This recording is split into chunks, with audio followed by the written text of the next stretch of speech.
Yun, magandang araw sa ating lahat. Ako nga pala si Joshua S. Morata from BSE 3F, and gagawin natin ngayon is yung electronic door lock with pin 1 to 5. Then share screen lang ako.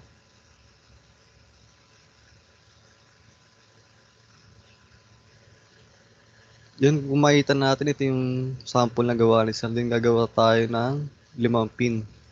Kailangan natin ng source tsaka 5 switch.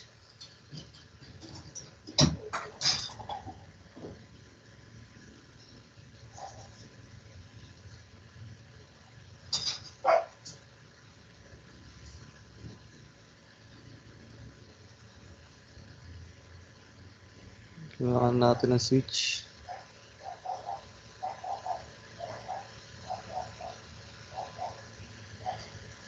Kailangan natin ng 5.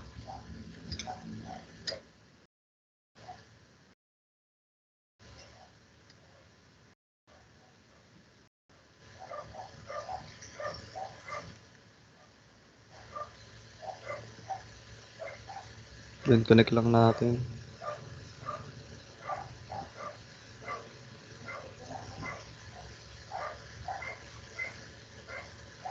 Then kailangan rin natin ng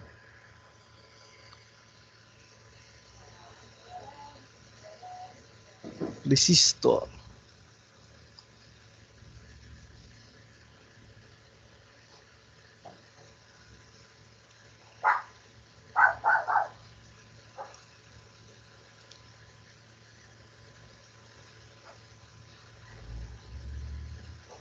Then kailangan din natin ng 5.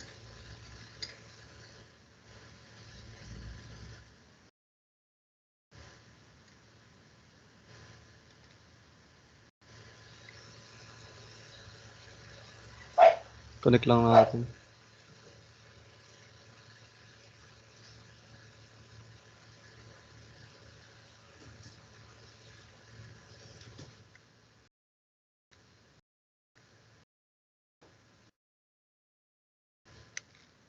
Kailangan natin ng D flip-flop.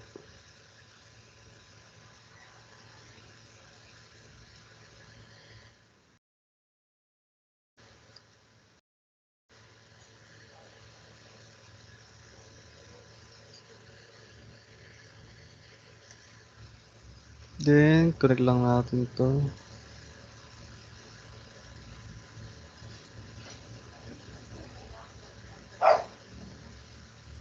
Maglagay na rin tayo ng end gate para mabilis.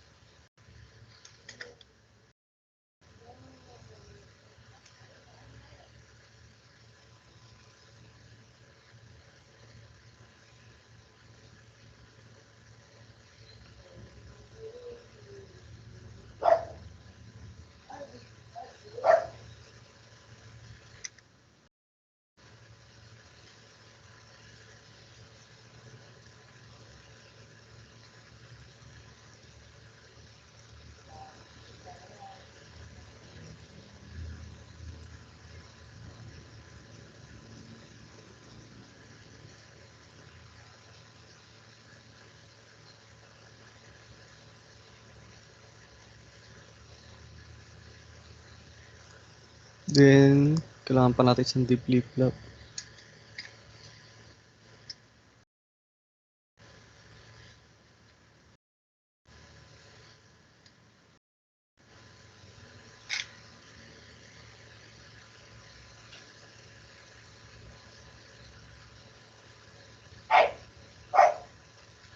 Kailangan natin isang end gate.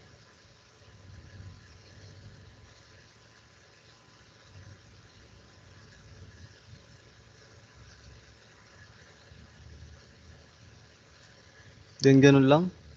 Process, patulit lang. Hanggang maubos yung switch natin.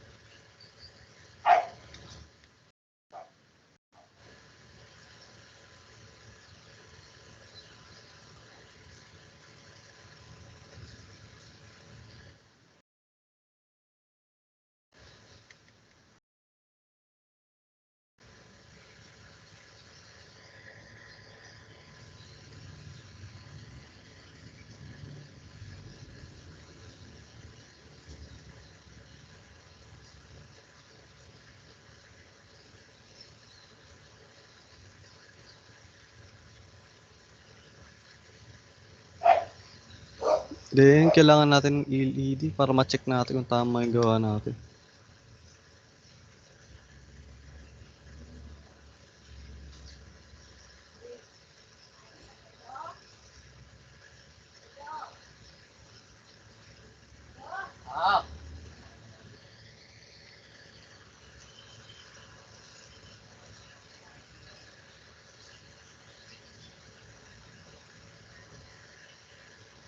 Dahil yung pinili kong pin code sequence is 1, 2, 3, 4, 5. Ibig sabihin, pag pinindot natin tong 1, 2, 3, 4, 5, dapat iilaw tong LED natin.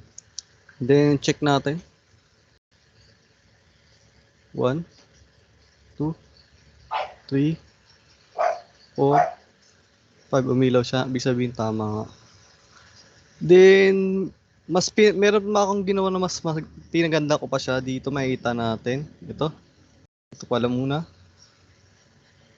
Yung pinalitan ko lang is yung switch. Ginawa ko siyang push button. Then, minalagay akong clear button. Para kunyari nagkamali tayo is ma-clear natin. For example, magano tayo. Check muna natin kung tama. 1, 2, 3, 4, 5. Ayun, umilaw siya. Tapos pwede natin siyang i-clear para ulitin natin. Then, kunyari lang pinit natin 2, 3, 1, 4, 5. Di siya umilaw. Then, clear lang natin. Tapos pinitin ulit natin 1, 2, 3, 4, 5. Ayun, umilaw siya. Then, meron pa akong isang ginawa dito para makita natin yung nilalagay nating input. Sample ito. Ito, 1. Kita natin 1. Then, ito, 2. Then, ito, 3. Kita natin. Then, ito, 4. Ito yung 5. Umilaw siya. Tapos, clear lang natin. Kunyari, ito pinda natin. 2. Una tayo. 3, 4, 1, 5. Di siya umilaw. Clear lang natin.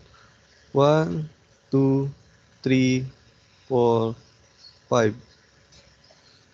Yun lang. Gumagana siya dahil dito sa, kunyari, dito sa uno 1. Dito na-store yung logic 1. Then, pag pinindot natin yung switch, lilipat siya dito until umabot sa LED natin. Yun lang. Salamat sa pakikinig.